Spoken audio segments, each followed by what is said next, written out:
Stretch here. We're on the green. First green card here. Once again, back to the 1-mana commons. Brave the Wilds. Single green mana for a sorcery. It's got bargain. If this spell was bargained...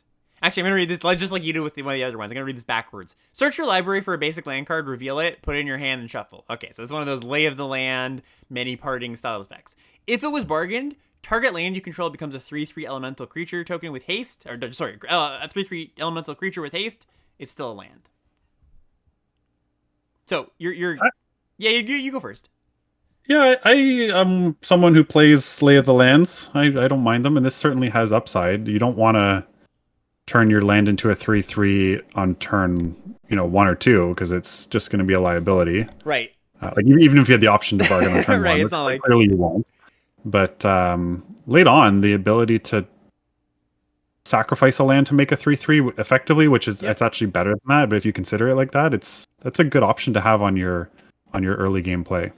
And just quickly too, because I think this kind of card, people are sort of confused at how to use it. I know you've explained it on previous episodes too, but just quickly for the folks who might not get it, why do you want this kind of card in your deck?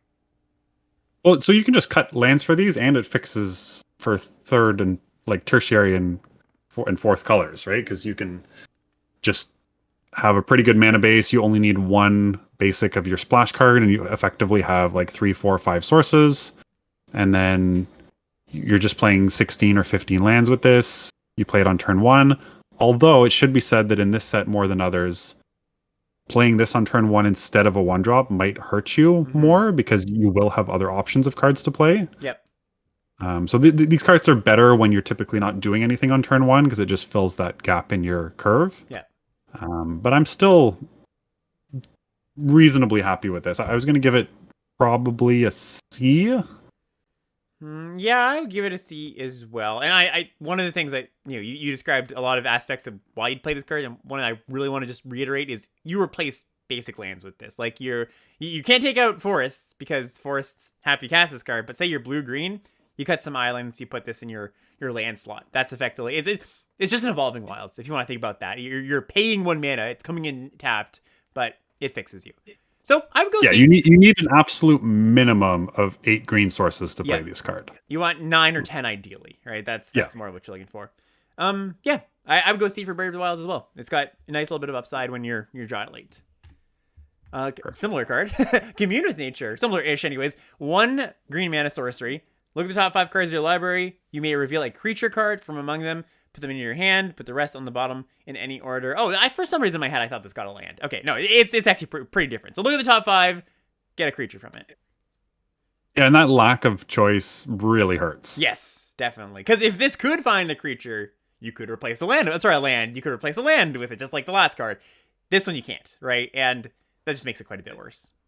Yeah, I'm actually pretty down on Commune with Nature. Yeah, me too. Like, you could play it as a 23rd if you had like really great cards in your deck that you wanted to dig to, but it's that even if you, let me put it this way, if I had a really great creature in my deck, I still probably wouldn't play this card, right? I would only play it if I also just needed to play a bull. It's like, okay, I can kind of justify it. And just like this card can miss. Yes, definitely. Even in like a because not only are you playing a sorcery in your deck, so if you have more than one, it's just like a nightmare. But do you remember what was it? Was like Fliferous Finewall in DMU or whatever? The 1 in the green, look at the top 6, put a land in your hand. You missed sometimes. I missed on that card 3 or 4 times throughout the format. And that dug 1 card cards deeper for a land out of 17, and you only I have this card at like a D. Yeah, I don't think this is a very playable card. We had it before and it hasn't been good. So I would just say like D- or F even. Okay. Leaping Ambush, another single green mana card. Instant. Target creature gets +1/+3 and gains reach until end of turn, and you untap it.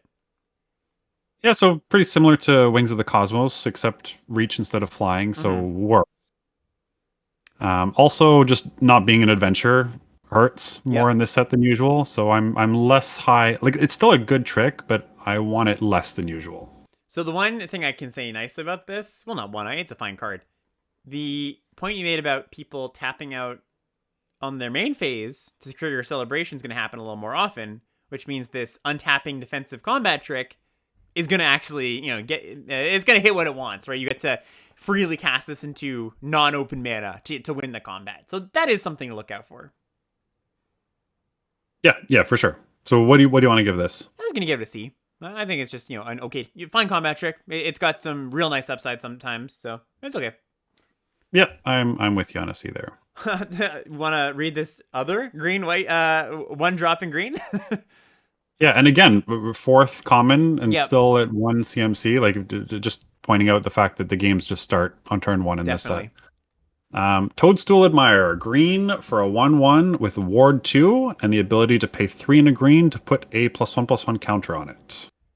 So this card I'm most interested in playing on one and suiting up, right? That's kind of the it's a fixed quote unquote slippery boggle, or it doesn't actually have hexproof, it just has ward 2.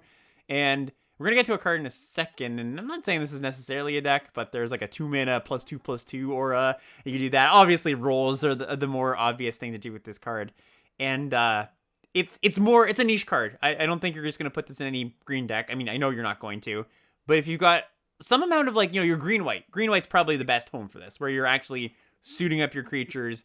The ward 2 is a big deal there. There it's probably like a C and just fine. So are you going to give it a C? Sorry, synergy C for a deck that's like suiting up its creatures actively, right? Not just like, oh, I have a few things. Like you're actually doing the I'm going tall thing, which again doesn't work that well with rolls. So you have to have other stuff going on. Yeah, because you can only put one Mm-hmm. roll on it, obviously. But then it does continue to grow. I kind of agree. Like I was gonna give it. Normally these types of cards would be D's, Right. and I was willing to be talked up to like as high as a C minus. But that's really if you're building around it. So I'll give it a synergy C Yeah, you minus. know what? I'll actually join you there. I think C minus is because even when you're doing that thing, it's not like amazing. Let's see. We'll see if there's this like oofy deck with a bunch of these. One of the next cards we'll see here. So I'll join you. It's synergy C minus. Here it is. Bestial Bloodline. 1 and a green for a aura. It's gives +2/+2, and you can pay 5 mana, 4 and a green to return it from your graveyard to your hand. Yeah, aside from on the Toadstool Admirer or whatever he's Mhm. called, I it's not very interested in this. No, I don't think so. I think there are a few 1 mana 1/1 flyers, and that's kind of a nice little combo. And I'm not trying to say that this is something you should actively go after. Right? I'm not trying to say that I foresee these cards coming together in this deck for sure. I'm just trying to say there has been quite a few sets in the past where these tools have existed. A lot of 1 drops, evasive 1 drops, or kind of hard to kill 1 drops, and auras. That's been a strategy. You can do that, right? That's the thing. Like Call Time with green white with the Raptors and the Arachniforms. That's a good example. So just keep your eye out for it. These cards are. I'm not gonna again not rating these highly. I'm gonna give this like a D minus, but back of my head I'm thinking about it. A D minus? Yeah, I think so. I was gonna go D plus. I don't think Okay. it's that bad. Sure. Yeah, no, you're. I the D minus is like more of the general where you're drafting it kind of great, right? Where it's just like, okay, you're never, you don't have to pick this card. Like you'll just get it, Yeah. yeah, right? So yeah, no, I agree with you though. Next one's interesting. What's up next? Next we have Root Rider Fawn. 1 and a green for a 1/3. It taps for green, and you can pay 1 and tap it to add a mana of any color. So another tool for the I've got some off-color adventures in my deck, and I don't want to put an island in my deck, but my red-blue deck or whatever, or my red-green deck. But I got this Fawn. It's gonna sometimes help me cast that adventure, and a 2 mana 1/3 taps for green is okay. It's not one of the better mana dork variants, but it's passable. It's what's better in a set that has more 1 drops that are Yeah. 1/1s and rat tokens Yep. and like the body's gonna even if they put a roll on their rats, they can't get through this thing. Yeah. 1/3 does look solid.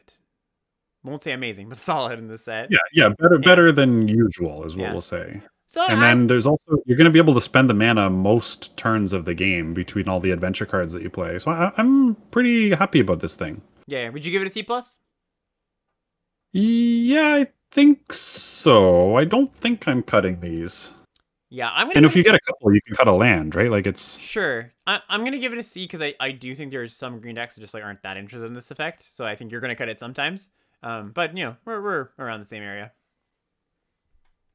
And yeah. If you're like an aggro deck, you don't want yeah, these. and I But think yeah, yeah, I think green aggro, which here's a card that might point to where this is gonna be a subset of decks. So Territorial Witch Stalker.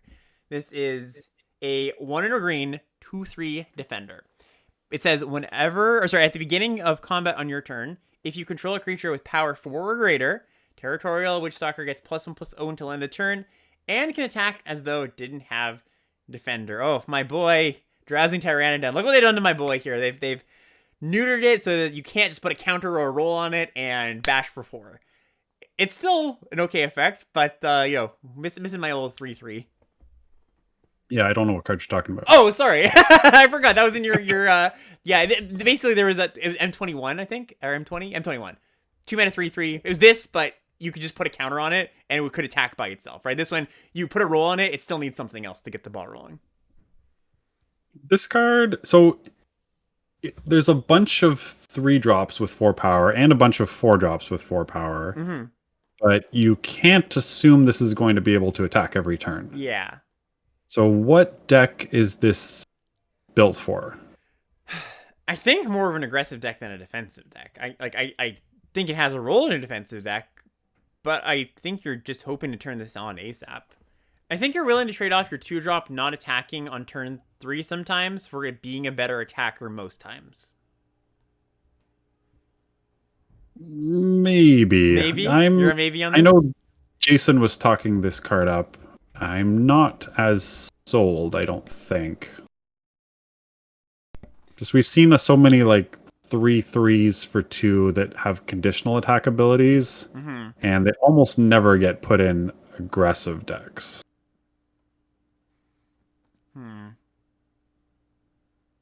I don't know. I think in red green or green white even. I think this is a solid 2-drop. Like I would give this a C, maybe C plus depending how things turn out. But I would just give it a C.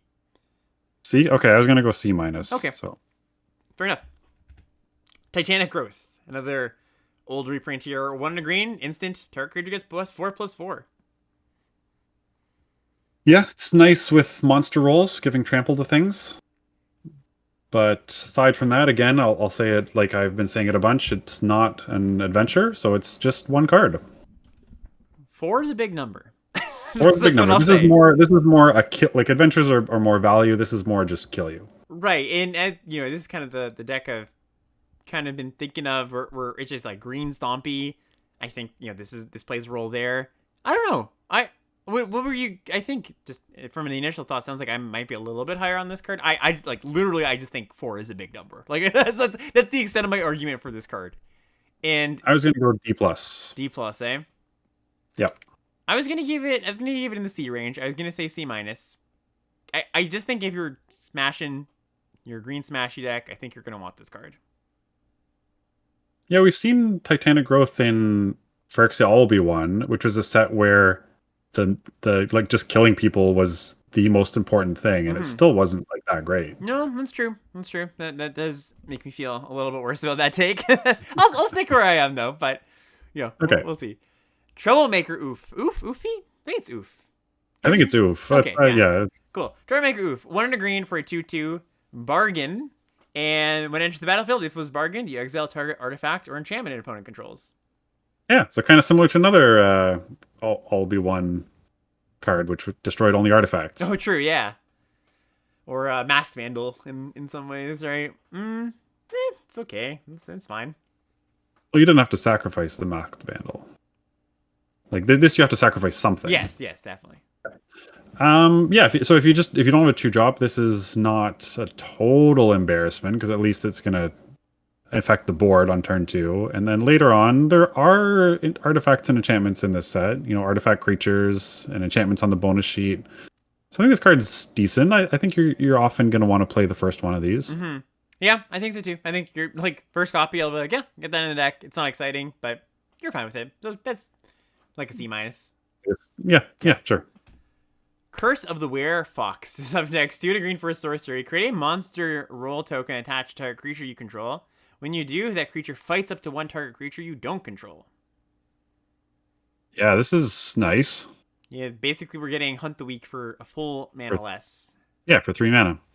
Yeah, that's good. If it's a fight, like it's a fight, not a bite. But whenever you have a fight, you really want to get a bonus of some sort, a buff to help win the fight, and this does that.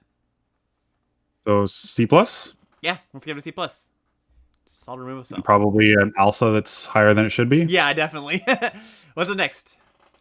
Next is Hollow Scavenger. 2 and a green for a 3/2. It has the ability to pay 1 and sacrifice a food to give it +2/+2 until end of turn that can only be activated once per turn.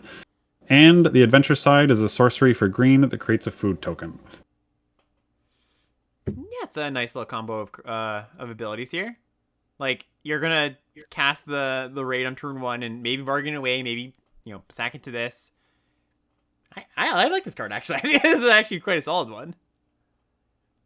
Like, yeah, neither side's exciting. no, I agree, but like both sides are cheap and both sides are cards that are like I'm obviously I wouldn't play either of these by themselves, but the combo makes it so I don't think you're cutting this card for many green decks.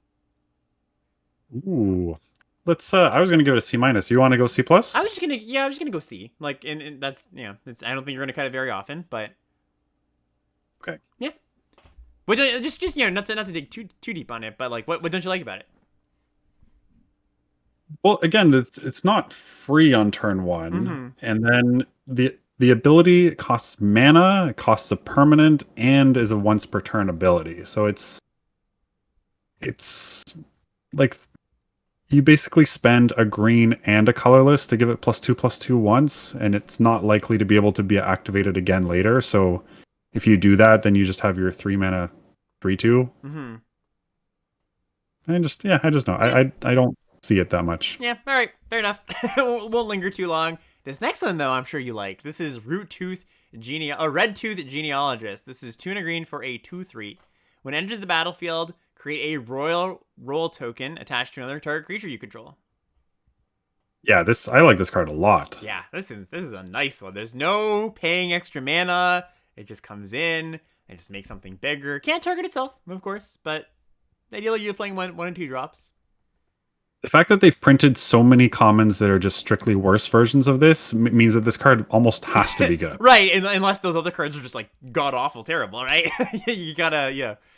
No, this is a card I don't see cutting from very many green decks. Like you're just gonna be very happy with the stats here. 3 mana for 3/4 worth of stats with a little bit of upside. Obviously, sometimes you have to cast it on an empty board, but it's not gonna be very common. So I'm gonna give this a C plus. I'm going to go up to the B Higher? minus range. All right. Yeah, Fair. I think like there's almost going to be no games where you don't have a 1 or a 2 drop. Mm-hmm. And even if it's something that's almost irrelevant, like your rat token that has no good attacks, eventually that +1/+1 is going to be relevant. Yep, exactly. Is this? Yeah, and I'm sure there's gonna be some real sick curves that we're not like quite seeing yet with this card, but yeah, we'll see. It also it triggers celebration, right? Like if you Yeah. play the red 2/2 and into this, attack for 4. you're attacking with a 4/4 ward 1 trample on turn 3. Yeah, 4 power matters. There we go. All right, cool. Yeah, so B minus for you for this one. Yeah, cool. Return from the Wilds. This is 2 and a green for a sorcery. It's got 3 modes, and you get to choose 2 of them. First one is you look for your a basic land in your deck, put it on the battlefield, tapped, then shuffle. Second one is you make a 1/1 human token. Last one is you make a food token.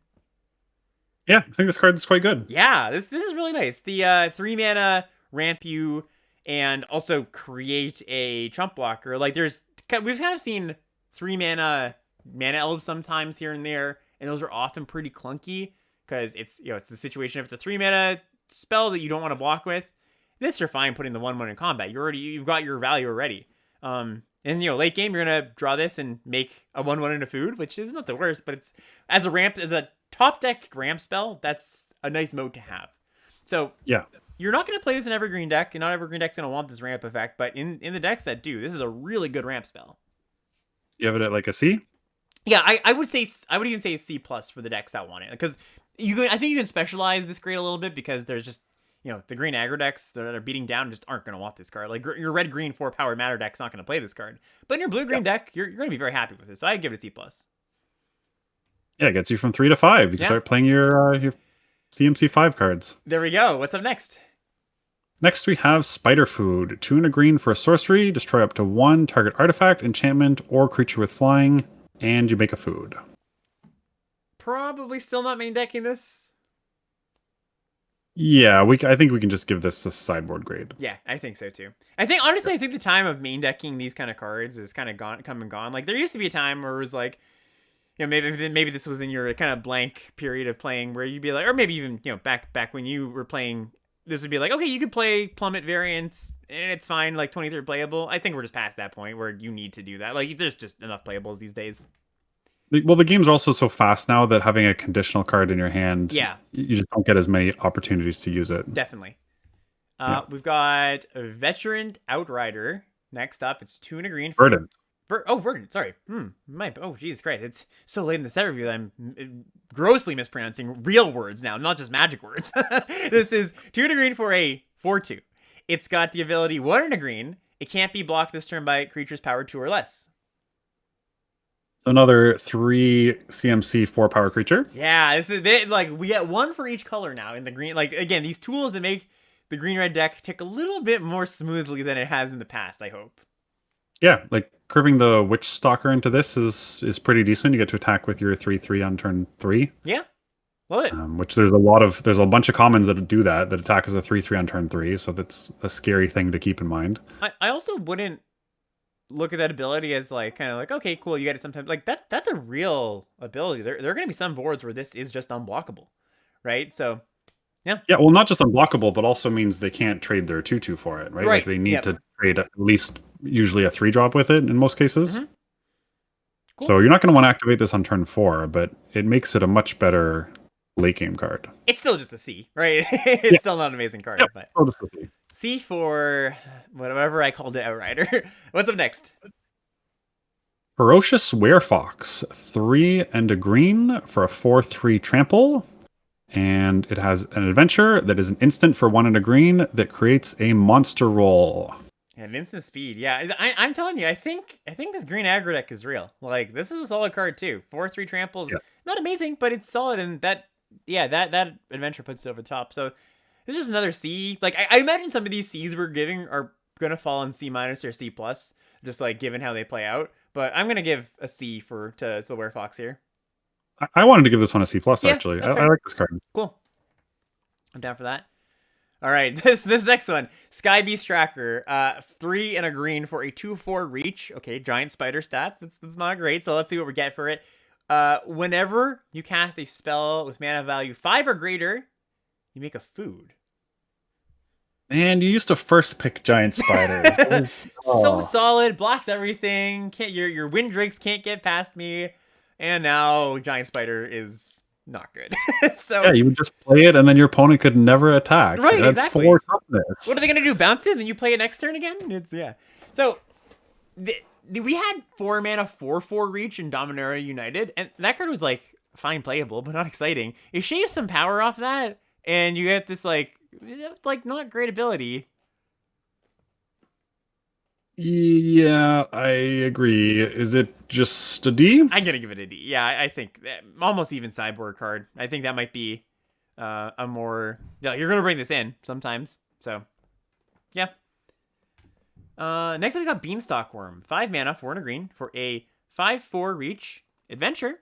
Plant beans. 1 and a green sorcery. You can play an additional land this turn.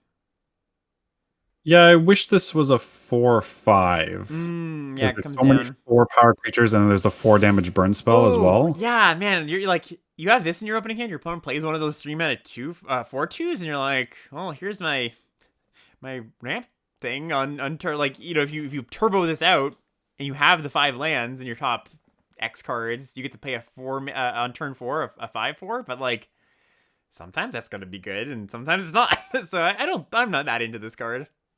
No, but I think I think I would have been if it was a 4/5, which is unfortunate. It's a shame. Yeah. Yeah.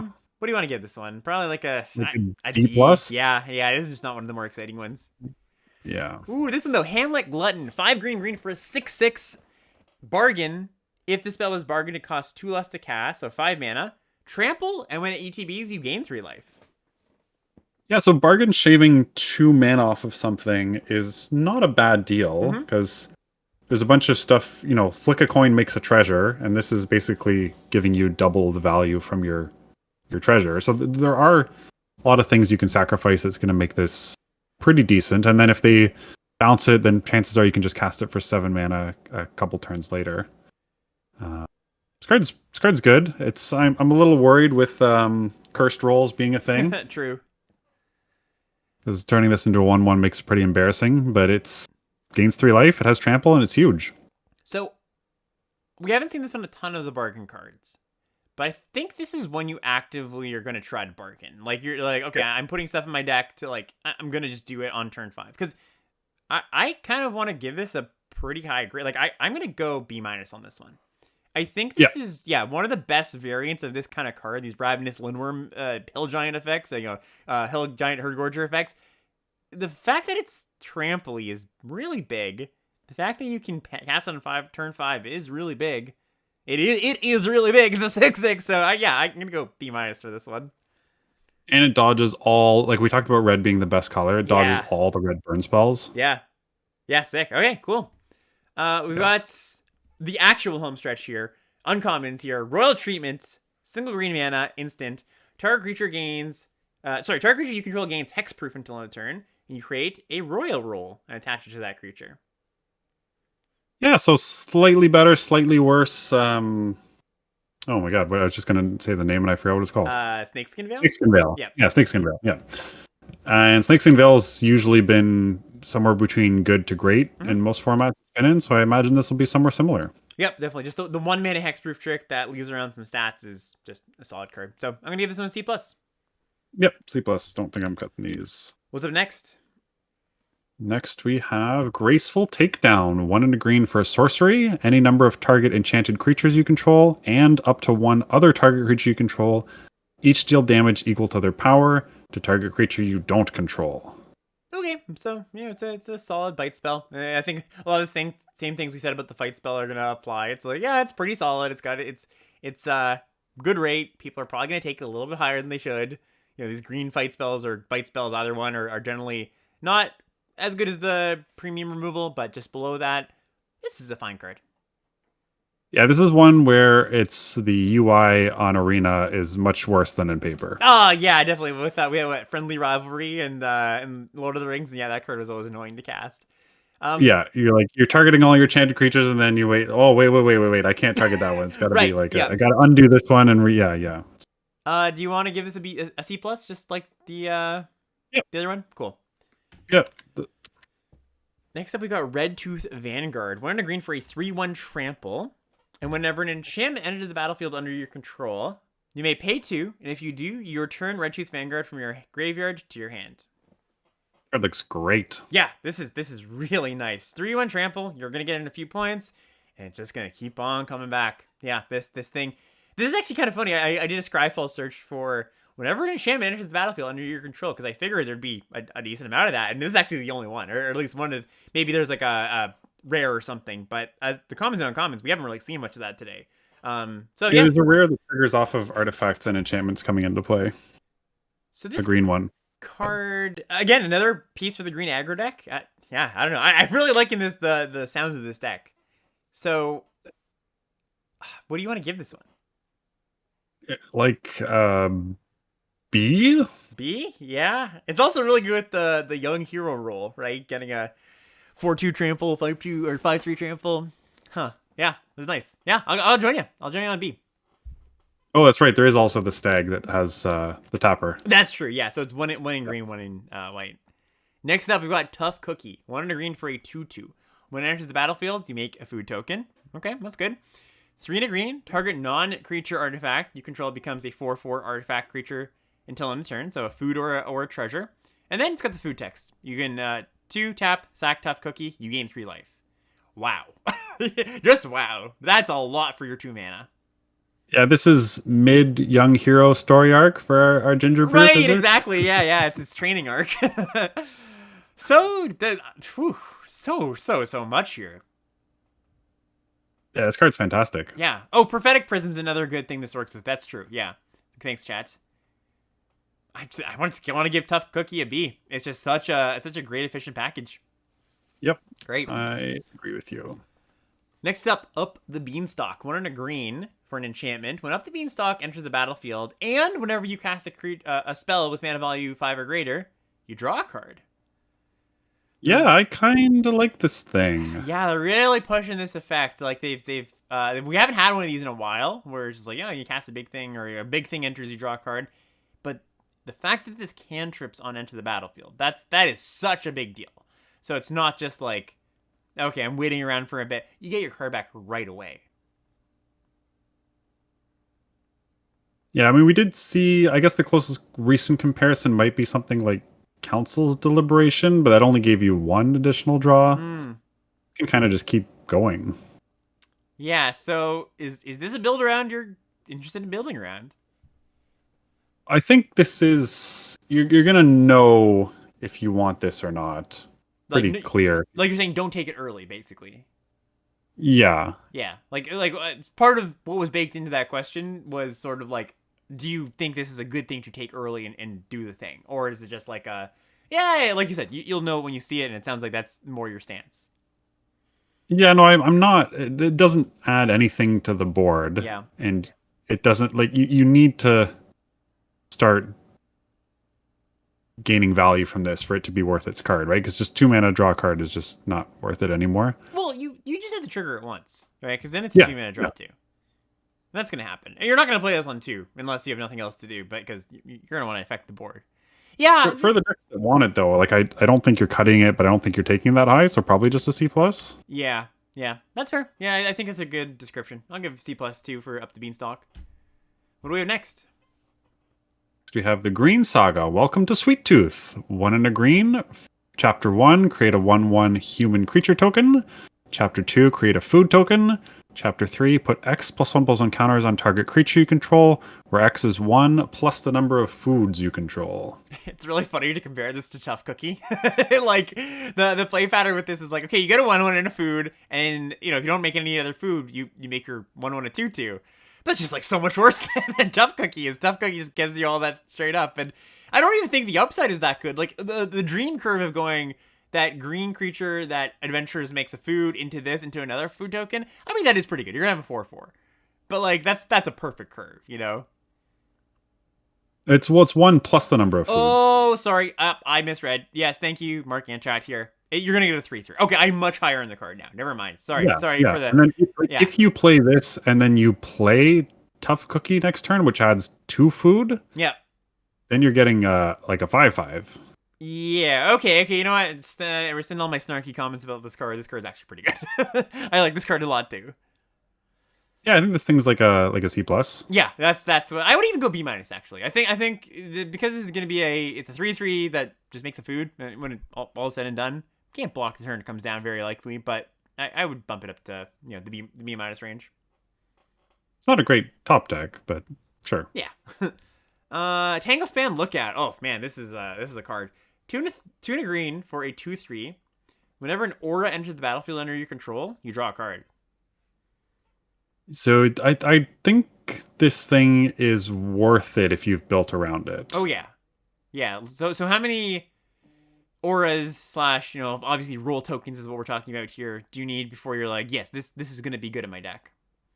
Well, normally you set that bar at like 7. I think you almost need more for this because you need to draw a card, and it needs to be after you've played this thing. So. Right. Yeah. I was actually. So you almost want like 9 or 10. So I was actually gonna go the opposite direction. I was gonna say you need fewer because when you trigger once, you're happy with it. Like your 2/3 drew you a card. Right. So I don't know. I think you need a lot for this to be worth it. Okay. Yeah. It is a removal magnet though. Like your opponent's gonna Definitely be terrified when they see this. Yeah, I still I think it's good. I'm a fan of this card. I would give this a C plus, bordering on B minus range. There's gonna be some decks where this is just absurd, and there's some decks where like you hope to draw your card. So just be careful. I was gonna go with C. So what do you want to give it? Let's give it a C plus. I think C plus for Lookout. Howling Galefang is next. It's 2 green for a 4/4 vigilance, and it has haste as long as you have an adventure in exile.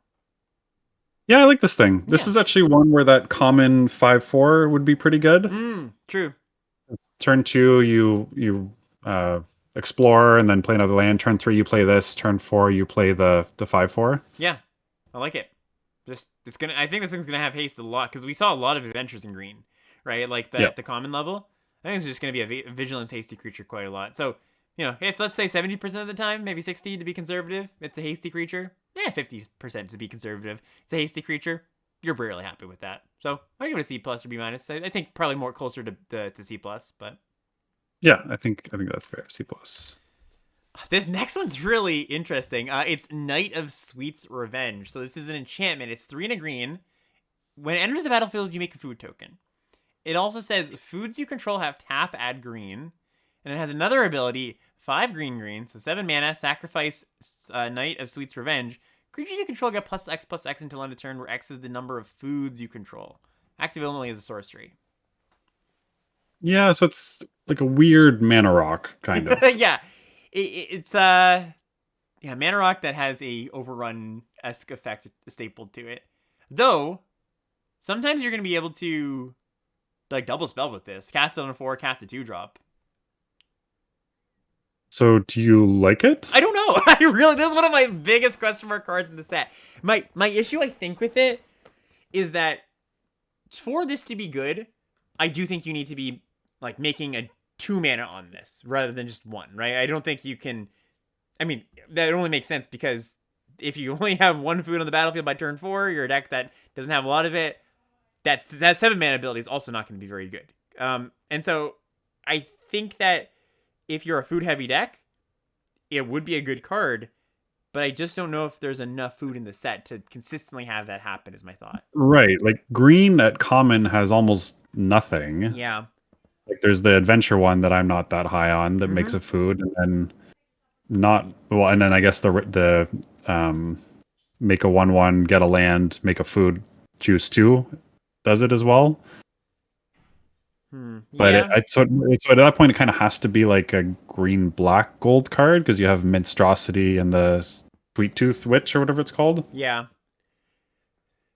Yeah, chat seems to be a little higher on this. I think I'm not sure who's right here, but they seem to have the impression that there's more food than we're giving credit for. I don't necessarily like. I know how many food cards are there in the set, and I don't think we're not arguing the number. Everybody can just look up how many food cards are in the set. I think we might be, the difference here might just be.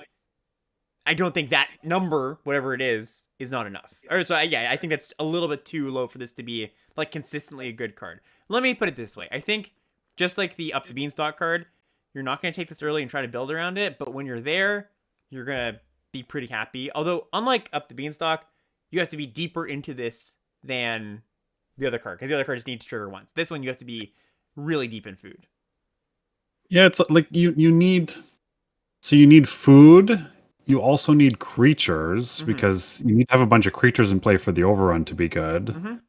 And you need to have a use for a lot of mana. So it kind of seems like the only way this card's good is if you're making full use of it, and it's not that easy to make full use of it. Right, yeah, it's... I'm gonna start low. I do, after talking all through all these things I don't quite like about it, I think it's just a lot of hoops in the draft and the gameplay to start out. So this is one I could be very wrong on, but I'm gonna start on D. D? I was gonna go D plus. Okay, yeah. Cool. But yeah, we'll see. This I'm excited. Yeah. I'm excited to see how this one pans out because I actually think this is a really cool card. I want this to be good, but yeah. Well, we'll see. Next we've got Agatha's Champion, and sorry, not quite the last one, but close. Agatha's Champion is 4 and a green, 5 mana for a 4/4. It's got Bargain, it's got Trample, and if it was bargained when it enters the battlefield, you fight a creature you don't control. So 5 mana 4/4 Trample that can fight something if you bargained. Yeah, so you really want to bargain this because otherwise it's just 4/4 Trample. But when you do bargain this, it's much better. And sometimes you're gonna sacrifice, like this one you don't mind, or at least you're okay sometimes sacrificing a card. You're like, okay, that's you're not just sacrificing a thing you don't care about, a roll or a food. You have something that like, oh, that's like kind of a thing I would like to keep around, but you're actually getting a full card's worth of value out of this. Right, you're actually like in board presence. A rat away or whatever. Yeah, right, a rat. Yeah, that's a good example. So I like this card. I would give this a B-. Yeah, that's where I was as well. Bring us home. Last card here. What do we have? And the last card for today is Stormkeld Vanguard. 4 green green for a 6/7. It can't be blocked by creatures with power 2 or less, and it has an adventure for 1 and a green to destroy target artifact or enchantment. Whew. Yeah, that's a nice one. So let's talk about that creature first. 6 mana, 6/7, blocks super well, can't be blocked by small things. Yeah, I like that. That's a card that I would almost be consider put in my deck if I had a deck that wanted some top end. And then bear down, sorcery speed, naturalize. That's also good. Yeah. Yeah, there's a bunch. I mean, there's a bunch of food that you can target. There's the ginger brutes. There's all the bonus sheet stuff. There's going to be you can even hit your own hatching plans if you really need to. yeah, we're gonna be talking a lot about hatching plans tomorrow too, I think. But yeah, no, I think this is also just a B- level card. B-? Yeah. Yeah, I think I'm gonna go B for this. B? I think it's no, good. I'll join you. You know what? Let's do that. Yeah, I'll join you in B. That sounds more right to me. All right. And final thoughts on green. Yeah, thoughts on green. Well, I'll give my thoughts because you were kind enough to give your thoughts for the other 4. Green is as it kind of is often a little mix between aggro and slower cards, but that's okay because I think there's enough good cards to go around. It's not like, well, it's split, but also like there's still a lot of junkers. I think the decks that want whatever cards they want, they're gonna get them at the rate they want, basically, or at the draft picks they want. So I guess that's to say green's doing its thing appropriately. I don't think it's like a banger of a color. I don't think it's a bad color. I would call this the most middle of the road color out of all of them. The other thing about green is that because so many of its cards fix so well, you don't necessarily need as many green cards for your deck, right? Like, yeah. So the fact that if you're playing the green ramp decks, you don't need to take the aggressive cards. You don't want to, but you'll be able to play more off-color uncommons and rares, so you won't necessarily feel it as much. And so I do think that green can play both ways, but I do like the ramp package a little bit more than the aggro package, I think. Yeah, and I'm kind of the opposite on that. So we'll see where that lands. And it is nice that you've got two pretty distinct things going on in green, and I think they're still going to work. So that is our comment on comments, that review. It is a pretty cool set. Just I think people would ask me like, what do you think of the set from more of a feel perspective than an actual centered strategic perspective. And I don't know, I really like the Eldraine setting. I love adventures. I like a lot of the role stuff looks pretty interesting. So that's my non-strategy side of things. But do you have a strategy and or non-strategy comment to end us off here? So I've kind of given my thoughts on, do you think you're going to like this set for each set? And I think I've done a pretty good job for that for me personally. I was kind of skeptical with All Be One and very optimistic on March Machines and kind of middle of the road on Lord of the Rings, and those pretty much all panned out. Yeah.